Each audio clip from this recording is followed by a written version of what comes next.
வணக்கம். இன்னைக்கு நாம அலச போறது நீங்க எங்களோட பகிர்ந்துகிட்ட ஒரு ஆழமான ஆய்வறிக்கை. தலைப்பு இந்தியாவில் பெண்களின் கல்விப் பயணம். ஜனா, அதாவது மதுரல் இலக்கியன் எழுதின இந்த ஆய்வு ஒரு பெரிய கதையை சொல்லுது. ஆமா, இது வெறும் புள்ளி விவரங்கள் கொண்ட ஒரு அறிக்கை இல்ல. இது ஒரு சமூகத்தோட மனநிலை எப்படி மாறுச்சுங்கிற கதை. கரெக்ட். சுதந்திரத்துக்கு முன்னாடி, அதுக்கப்புறம் இப்போ நாம இருக்கிற இந்த காலகட்டம்னு 3 பெரிய கட்டங்களா பிரிச்சு பெண் கல்வி எப்படி வளர்ந்துச்சுன்னு இதுல அலசியிருக்காங்க.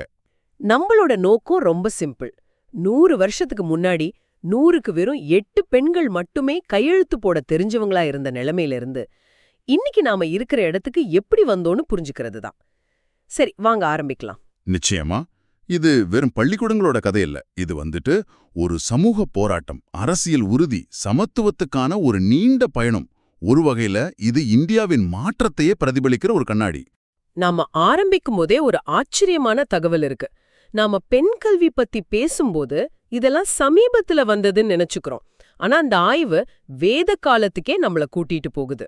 ஆமா, அப்போ கார்கி, மைத்ரி மாதிரி பெண் அறிஞர்கள் தத்துவ விவாதங்கள்ல சரிக்கு சமமா பங்கேற்றிருக்காங்க.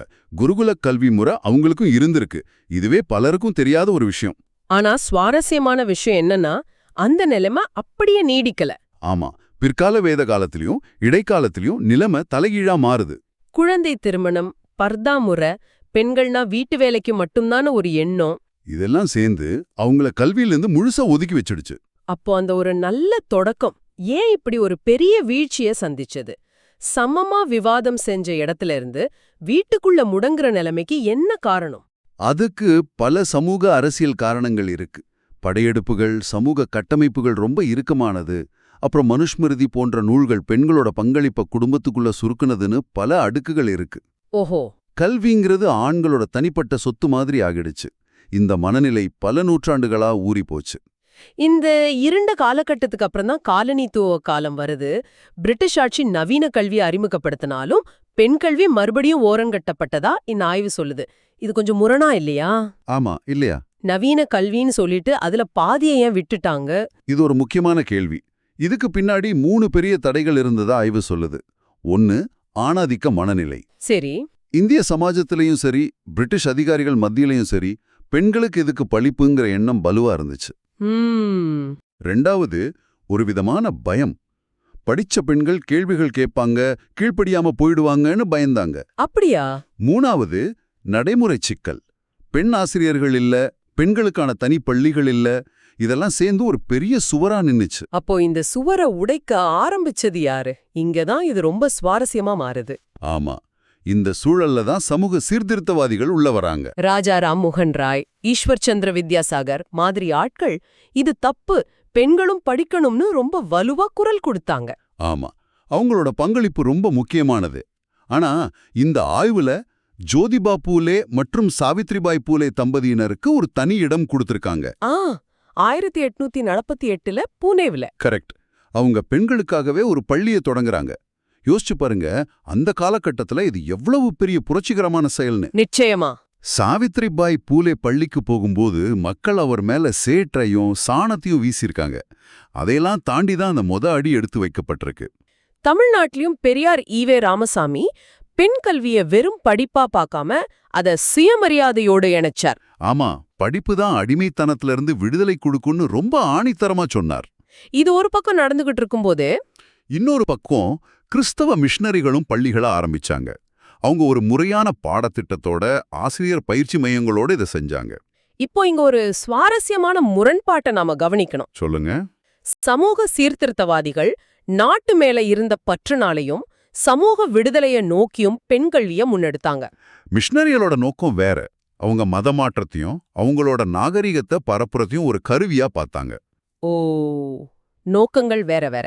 ஆமா, 2 பேரோட நோக்கமும் வேற வேறையா இருந்தாலும் 2மே பெண் கல்விங்கிற ஒரே புள்ளிக்கு எட்டு சென்றது ஒரு வரலாற்று விசித்திரம். ஆனா இந்த எல்லா முயற்சிகளோட பலன்களும் எல்லாருக்கும் கிடைச்சதா? அங்கதான் சிற்றலே. இந்த முயற்சிகள் எல்லாமே பெரும்பாலும் நகரங்களையும் உயர்தட்டு மக்களையும் மட்டும்தான் சென்றடைஞ்சது. கிராமங்கள்ல எந்த மாற்றமும் இல்ல. அதேதான். சோ இதோட மொத்த விளைவு என்னன்னா 1947ல இந்தியாவுக்கு சுதந்திரம் கிடைக்கும்போது பெண்களோட எழுத்தறிவு விகிதம் வெறும் 8% தான். நினைச்சு பார்க்கவே கஷ்டமா இருக்கு. 100 பெண்கள்ல 90 பேருக்கு மேல எழுத படிக்க தெரியாத ஒரு தேசமா தான் நாம நம்ம பயணத்தை ஆரம்பிச்சிருக்கோம். ஆமா, சுதந்திரம் கிடைச்சது ஒரு உண்மையான திருப்புமுனை. இங்கதான் அரசாங்கம் ஒரு பெரிய பொறுப்பை கையில எடுக்குது. ஆமா, இந்திய அரசியலமைப்பு சட்டமே இதுக்கு ஒரு வலுவான அடித்தளம் போடுது. சட்டப்பிரிவு 14 சட்டத்துக்கு முன்னாடி எல்லாரும் சமம்னு சொல்லுது. பிரிவு 15 பாலின அடிப்படையில பாகுபாடு காட்டக்கூடாதுன்னு சொல்லுது. இதுல ரொம்ப முக்கியமானது பிரிவு 21A. அது கல்வியை ஒரு அடிப்படை உரிமையா மாத்துச்சு. அதாவது கல்விங்கிறது அரசாங்கம் போடுற பிச்சை இல்ல, அது ஒவ்வொரு குடிமகனோட உரிமை. எக்ஸாக்ட்லி, அது ஒவ்வொரு குடிமகனோட உரிமைன்னு நம்ம சட்டம் சொல்லுச்சு. இது ஒரு மிகப்பெரிய மனநிலை மாற்றம். இந்த சட்ட ரீதியான ஊந்துதல் நடைமுறையில எப்படி வெளிப்பட்டுச்சு? அரசாங்கத்தோட 5 ஆண்டு திட்டங்கள்ல இது நேரடியா பிரதிபலிச்சது. நாடு முழுக்க பெண்கள் பள்ளிகள், கல்லூரிகள், உதவித்தொகைகள், விடுதிகள்னு ஒரு பெரிய கட்டமைப்பை உருவாக்க ஆரம்பிச்சாங்க. சரி. ஆனா அதுக்கப்புறம் வந்த தேசிய கல்விக் கொள்கைகள், குறிப்பா 1968 அப்புறம் 1986ல வந்தது ஒரு படி மேல போச்சு. எப்படி? அதுல என்ன வித்தியாசம் இருந்துச்சு? அது வரைக்கும் பெண் கல்வின்னா அவங்களுக்கு எழுத படிக்க சொல்லிக் கொடுக்கறதுன்னு தான் இருந்துச்சு. ஆனா 1986 கொள்கை பெண்கள் சமத்துவத்திற்கான கல்வின்னு ஒரு கருத்தை முன்னெடுத்துச்சு. Education for women's equality. ஆமா, அதாவது கல்விங்கிறது வெறும் எழுத்தறிவில்ல, அது ஒரு சமூக மாற்றத்துக்கான கருவி. ஓகே. அது பாலின சமத்துவமின்மைய கேள்வி கேட்கணும், பெண்களை சசக்திகரமாக்கணும்னு அதோட நோக்கத்தையே விரிவுபடுத்துச்சு. ஓகே, அப்போ வெறும் பள்ளிக்கு அனுப்புறதிலிருந்து அவங்களுக்கு அதிகாரம் கொடுக்கற ஒரு கருவியா கல்விய பார்க்க ஆரம்பிச்சாங்க. இதோட தாக்கம் எப்படி இருந்துச்சு? தாக்கம் ரொம்ப தெளிவா தெரிய ஆரம்பிச்சது. நாடு முழுக்க மகளிர் கல்லூரிகள், பல்கலைக்கழகங்கள் உருவாச்சு. அது வரைக்கும் ஆண்களோட கோட்டையா இருந்த மருத்துவம், பொறியியல், அறிவியல்னு எல்லா துறைகளையும் பெண்கள் நுழைய ஆரம்பிச்சாங்க. ஒரு முழு தலைமுறை பெண்களோட கனவுகள் முதல் முறையா சாத்தியமாக ஆரம்பிச்சது. ஆமா, கேட்க நல்லாதான் இருக்கு. அப்போ 8%ல இருந்து ஒரு பெரிய முன்னேற்றம் அடைஞ்சிட்டோம். எல்லா பிரச்சனையும் தீந்துடுச்சா? அங்கதான் நாம யதார்த்தத்தை பார்க்கணும். இந்த ஆய்வு ஒரு முக்கியமான புள்ளி விவரத்தை சுட்டிக்காட்டுது. என்ன அது? பள்ளி சேர்க்கை விகிதம் அதிகரிச்சாலும் பள்ளியிலிருந்து பாதியிலேயே நின்னுடுற பெண்களோட எண்ணிக்கை, அதாவது இடைநிற்றம், ரொம்ப அதிகமா இருந்துச்சு. Drop out rate. ஆமா, குறிப்பா ஒரு பெண் பூ பெய்தும் வயதை அடையும் போதோ இல்லனா உயர்நிலை பள்ளிக்கு போகும்போதோ அவங்களோட கல்வி பயணம் தடைப்பட்டுச்சு. இது ஒரு பெரிய முரண்பாடு. ஒரு பக்கம் அரசாங்கம் கொள்கைகளை வகுக்குது, ஆனா இன்னொரு பக்கம் பெண்கள் பள்ளியை விட்டு நின்னுடுறாங்க. ஏன் இந்த இடைநிற்றல் அதிகமா இருந்துச்சு? அதுக்கு சமூக காரணங்கள் தான் முக்கியம். கிராமப்புற நகர்ப்புற கல்வி இடைவெளி ஒரு காரணம். சரி. நகரத்துல கிடைக்கிற வாய்ப்பு கிராமத்துல இல்ல. இன்னொன்னு, வீட்டு வேலைகள்ல உதவுறது, சின்ன வயசுலே கல்யாணம் பண்ணி வைக்கிறதுன்னு சமூக அழுத்தங்கள் தொடர்ந்துகிட்டே இருந்துச்சு. பாதுகாப்பு பிரச்சனைகளும் இருந்திருக்கும் இல்லையா? நிச்சயமா, பள்ளிக்கூடம் தூரமா இருக்கு, போயிட்டு வர்றதுக்கு பாதுகாப்பு இல்லைங்கிற பயமும் ஒரு பெரிய தடையா இருந்துச்சு. ஆக கொள்கை அளவிலான வெற்றி சமூக அளவிலான தடையில போய் முட்டி நின்னுச்சு. சரி, அப்போ இந்த இடைநிற்றல் மாதிரி சவால்களை சமாளிக்க தான் 21ஆம் நூற்றாண்டுல புது முயற்சிகள் எடுக்கப்பட்டுச்சா? சரியா சொன்னீங்க. 20ஆம் நூற்றாண்டுல பள்ளிக்கூடங்களை கட்டுறதுல கவனம் செலுத்தணும்னா 21ஆம் நூற்றாண்டுல குழந்தைகளை, குறிப்பா பெண் குழந்தைகளை பள்ளிக்கூடத்துல தக்க வைக்கிறதுல கவனம் செலுத்தணும். இங்கதான் நாம அடிக்கடி கேள்விப்படுற திட்டங்கள்லாம் வருது. ஆமா, சர்வ சிக்ஷா அபியான், கல்வி உரிமை சட்டம் 2009, அப்புறம் பேட்டி பச்சாவோ பேட்டி படாவோ. ஆமா, அதாவது பெண் குழந்தையை காப்போம், பெண் குழந்தையை படிக்க வைப்போம்ங்கிற திட்டம். இந்த திட்டங்களுக்குள்ள என்ன வித்தியாசம்? எல்லாம் ஒண்ணு போலதானே இருக்கு. இல்ல, இந்த 3 திட்டங்களையும் 3 வெவ்வேறு கோணங்கள்ல பார்க்கணும். சர்வ சிக்ஷா அபியான் நாடு முழுக்க பள்ளிக்கூட உள்கட்டமைப்பை வலுப்படுத்த உதவிச்சு. Okay, infrastructure. ஆமா, கல்வி உரிமை சட்டம் 6லேருந்து 14 வயசு வரைக்கும் கல்வியை சட்ட ரீதியான உரிமையா மாத்தி பள்ளியில சேர்க்க வேண்டியதை பெற்றோரோட கடமையாக்கிச்சு.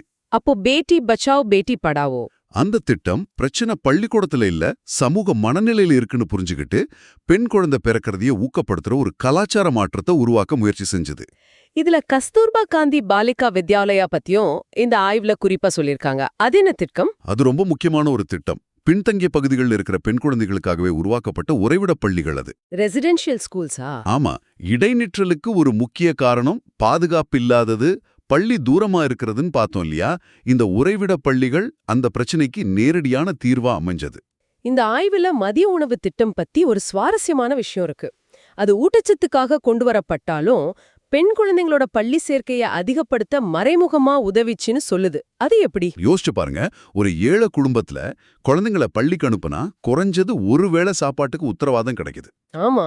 இது பல பெற்றோருக்கும் குறிப்பா பெண் குழந்தைகளை பள்ளிக்கு அனுப்புறதுக்கு ஒரு பெரிய உந்துதலா இருந்துச்சு. படிப்பு வருதோ இல்லையோ, ஒருவேளை வயிறாவது நிறையும்னு நினைச்சு அனுப்பின பெற்றோர்கள் அதிகம். அப்போ ஒரு ஊட்டச்சத்து திட்டம் ஒரு கல்வி புரட்சிக்கு மறைமுகமா வித்துட்டு இருக்கு. ஆமா, இது ஒரு சுவாரஸ்யமான சமூகவியல் நிகழ்வு. இந்த எல்லா முயற்சிகளோட மொத்த பலன் என்ன? நம்பர்ஸ்ல சொல்லணும்னா நம்ம எங்க வந்து நிக்கிறோம்? நம்பர்ஸ் ரொம்பவே பிரமிப்பா இருக்கு. 1947ல 8% இருந்த பெண்களின் எழுத்தறிவு விகிதம் 2021ஆம் ஆண்டு நிலவரப்படி சுமார் 70% தாண்டிச்சு. வாவ், 8லிருந்து 70. இது ஒரு மிகப்பெரிய பாய்ச்சல். அதைவிட முக்கியமா ஆரம்ப பள்ளிகள்ல மாணவர்களுக்கு நிகரா மாணவிகளோட சேர்க்கை இருக்கு. அதாவது பள்ளிக்கூடத்து வாசலுக்குள்ள கொண்டு வரதுல நாம கிட்டத்தட்ட ஜெயிச்சிட்டோம். அப்படியானா இப்ப என்னதான் சவால்? 70%ங்கிறது ஒரு பெரிய வெற்றி தானே. இனிமே என்ன பிரச்சனை இருக்கு? இப்போ சவால்களோட சொரூபம், அதாவது அதோட தன்மை மாறி இருக்கு. முன்னாடி பிரச்சனை பள்ளிக்குள் நுழைவது, ஆக்சஸ். இப்போ பிரச்சனை பள்ளியில் தொடர்வது, ரிட்டென்ஷன் மற்றும் தரமான கல்வியை பெறுவது, குவாலிட்டி. மேல்நிலை பள்ளிக்கு வரும்போது இடைநிற்றல் விகிதம் இன்னமும் அதிகமா தான் இருக்கு. இதுக்கு புதுசா இல்லாத காரணங்கள் இருக்கா? இல்ல அதே பழைய காரணங்கள் தானா? நிச்சயமா புது காரணங்கள் இருக்கு. இப்போ நாம எதிர்கொள்ற ஒரு புது சவால் டிஜிட்டல் டிவைடு. ஓ, டிஜிட்டல் தொழில்நுட்ப வசதிகள்ல இருக்கிற ஏற்றத்தாழ்வு. ஆமா, இத வெறும் லேப்டாப் இல்ல இன்டர்நெட் இல்லைன்னு மட்டும் பார்க்கக்கூடாது. ஒரு வீட்ல ஒரே ஒரு ஸ்மார்ட் போன் இருக்குன்னு வச்சுப்போம். சரி. ஆன்லைன் வகுப்பு அட்டென்ட் பண்ணணும்னா அந்த போன் யாருக்கு முதல் கிடைக்கும்? பெரும்பாலும் பையனுக்கு தான் முன்னுரிமை கொடுக்கப்படுது. இதுதான் வீட்டுக்குள்ளே நடக்கிற டிஜிட்டல் பாகுபாடு. இது தவிர இந்த ஆய்வு பாடத்தேர்வுகள்ல இருக்கிற ஸ்டீரியோடைப்ஸ் பத்தியும் பேசுது. ஆமா, அதாவது இன்னமும் ஸ்டெம், அறிவியல், தொழில்நுட்பம், பொறியியல், கணிதம் போன்ற துறைகளை தேர்ந்தெடுக்கிற பெண்களோட எண்ணிக்கை குறைவா இருக்கு. பொண்ணுங்களுக்கு கணக்கு வராதுங்கிற அந்த பழைய மனநிலை இன்னும் முழுசா மாறல. கரெக்ட். ஆனா அதே சமயம் நல்ல விஷயங்களும் நடக்குது. டிஜிட்டல் கற்றல் தளங்கள், ஆன்லைன் கல்வி எல்லாம் புது வாய்ப்புகளை திறந்திருக்கு. வெறும் ஏட்டுக்கல்வியை தாண்டி திறன் சார்ந்த கல்வி, தலைமை பண்புகளை வளர்க்கிறதுன்னு கல்வியோட நோக்கமே விரிவடையுது. சரி, இந்த ஒட்டுமொத்த கல்வி பயணம் சமூகத்துல என்ன பெரிய தாக்கத்தை ஏற்படுத்தியிருக்கு? வெறும் பட்டம் வாங்குறதோட இது முடிஞ்சிடுதா? இல்லவே இல்ல. இதோட சமூக தாக்கம் மிகப்பெரியது. பெண் கல்வி உயர உயர குழந்தை திருமணங்களோட எண்ணிக்கை கணிசமா குறைஞ்சிருக்கு. இது ஒரு முக்கியமான பாயிண்ட். ஆமா, கல்வி கற்ற ஒரு பெண் தன்னோட உடல் நலம், குடும்ப கட்டுப்பாடு, குழந்தைகளின் ஆரோக்கியம் பத்தி அதிக விழிப்புணர்வோட இருக்காங்க. இதனால தாய் சேய் நலன் மேம்பட்டு இருக்கு. பொருளாதார ரீதியாவும் இது ஒரு பெரிய மாற்றத்தை கொண்டு வந்திருக்கு இல்லையா? சந்தேகமே இல்ல. இது பெண்களோட பொருளாதார சுதந்திரத்துக்கு நேரடியா வழிவகுத்திருக்கு. அவங்க வேலைக்கு போறது, தொழில் தொடங்குறது, சம்பாதிக்கிறது எல்லாமே அதிகரிச்சிருக்கு. ஒரு பெண் சம்பாதிக்க ஆரம்பிக்கும்போது குடும்பத்துல முடிவெடுக்கிற விஷயங்கள்ல அவங்களோட குரலுக்கு ஒரு மரியாதை கிடைக்குது. அவங்களோட அரசியல் பங்களிப்பும் அதிகரிச்சிருக்கு. ஆமா, பஞ்சாயத்து தலைவர்ல இருந்து பார்லிமெண்ட் வரைக்கும் இன்னைக்கு நாம பெண்களை பாக்குறோம்னா அதுக்கு இந்த கல்வி பயணம் ஒரு முக்கியமான காரணம். நிச்சயமா. இறுதியா அந்த பிரபலமான மேற்கோளை இந்த ஆய்வு நினைவுபடுத்துது. ஒரு ஆணுக்கு கல்வி கற்பிப்பது ஒரு தனிநபருக்கு கல்வி கற்பிப்பதாகும், ஆனால் ஒரு பெண்ணுக்கு கல்வி கற்பிப்பது என்பது ஒரு தலைமுறைக்கே கல்வி கற்பிப்பதாகும். ஆமா, ஏன்னா அது ஒரு சங்கிலி தொடர் விளைவை ஏற்படுத்துது. அது எப்படி? கல்வி கற்ற ஒரு தாய் தன் குழந்தைகளுக்கு கல்வியோட முக்கியத்துவத்தை சொல்லிக் கொடுப்பாங்க. குறிப்பா தன் பெண் குழந்தைய கண்டிப்பா படிக்க வைப்பாங்க. அவங்க குடும்பத்தோட சுகாதாரம், வருமானம், வாழ்க்கை தரம்னு எல்லாத்தையுமே மேம்படுத்துறாங்க. இப்படிதான் ஒரு தலைமுறையோட தலையெழுத்தையே கல்வி மாத்துது. அப்போ சுருக்கமா சொல்லணும்னா இந்திய பெண்கல்வியின் பயணம்ங்கிறது புறக்கணிப்பிலிருந்து அதிகாரம் அளித்தல் நோக்கிய ஒரு பயணம். கரெக்ட். ஆரம்பத்துல பள்ளிக்குள்ள நுழையறதே போராட்டமா இருந்துச்சு. இன்னைக்கு கல்வியோட தரம், சமத்துவம், தலைமை பண்புகளை வளர்க்கிறதுன்னு நம்ம கவனம் மாறியிருக்கு. ஆமா, நாம வந்த தூரம் ரொம்ப அதிகம். ஆனா போக வேண்டிய தூரமும் இருக்கு. உண்மையான பாலின சமத்துவத்தை அடையணும்னா இடைநிற்றலை முழுசா குறைக்கணும். கல்வியின் தரத்தை இன்னும் மேம்படுத்தணும். சமூக மற்றும் டிஜிட்டல் ஏற்றத்தாழ்வுகளை சரி செய்யணும்னு ஆய்வு முடிக்கிறது. இந்த முழு விவாதத்திலிருந்தும் நீங்க எடுத்துக்க வேண்டிய ஒரு முக்கியமான விஷயம் என்னவா இருக்கும்? இறுதியா உங்களுக்கு ஒரு சிந்தனை.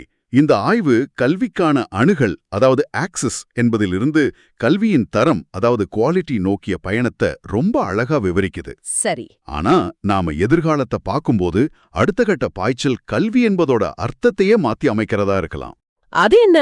கல்விங்கிறது ஒரு நல்ல வேலைக்கோ எழுத்தறிவுக்கோ மட்டும்தானா இல்ல இந்த எல்லா தடைகளையும் உருவாக்கின சமூக கட்டமைப்புகளையும் மனநிலைகளையும் கேள்வி கேட்கிற ஒரு விமர்சன சிந்தனைய, அதாவது கிரிட்டிக்கல் திங்கிங்க வளர்க்கறதுக்கானதா? இதுதான் நம்ம எல்லாரும் யோசிக்க வேண்டிய ஒரு கேள்வி.